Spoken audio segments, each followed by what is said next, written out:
I became very aware of what it's like not to have a home.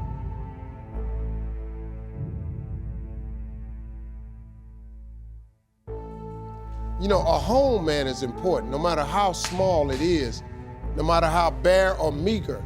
At the end of the day, you have the right to be able to say, I'm going home. And I don't care how funky of a day you had, man, if I could just get to my house, I don't care what it looked like. I don't care what the furniture looked like in there, but man, if I could just turn the key and shut the door and be in my house, that's just a moment of relief. I didn't have that. I wouldn't gotten me. Your car's not a home. There ain't no moving around. Once you get in the front seat, you're pretty much there. It was very, very difficult, man, but it put a determination in me too, because I was determined. I was determined to be something. And my dreams of being a TV personality was bigger than, you know, I was homeless, man. I mean, you know, you're in a position where you're going, I got nowhere to go except up. I might as well keep hustling. I was in comedy. I just wasn't making nothing. All the money I was making, I was sending back home to my wife and kids. That didn't last long. She got tired of that real fast. But I couldn't go back to Cleveland because I wouldn't have enough money to drive back down south to perform.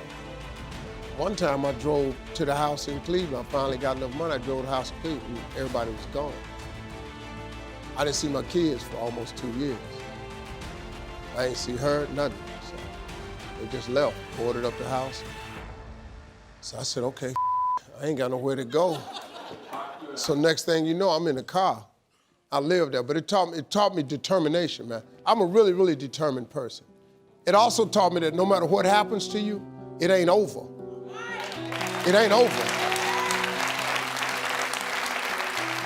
Ain't no such a thing as over. As long as God wakes you up, that means he ain't through with you yet.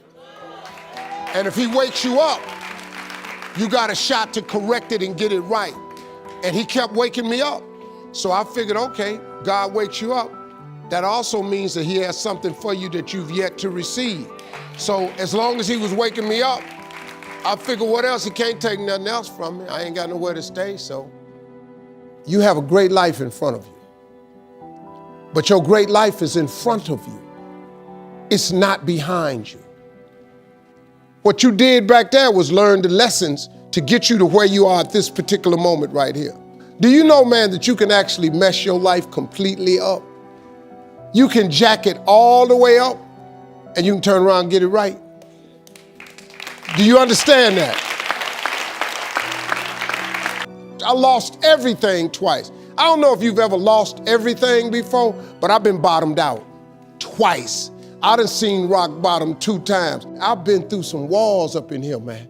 I'm just trying to tell you, man, identify your gift. It is the thing that you do the absolute best with the least amount of effort. That's your gift. Get busy at that. If it's drawing, if it's teaching, if it's sharing, if it's caregiving, that's how you become successful. Identify your God-given gift, what he gave you at birth. If you do that, God will open up the windows of heaven and pour out a blessing that you won't have room enough to receive. I am telling you, that is a fact.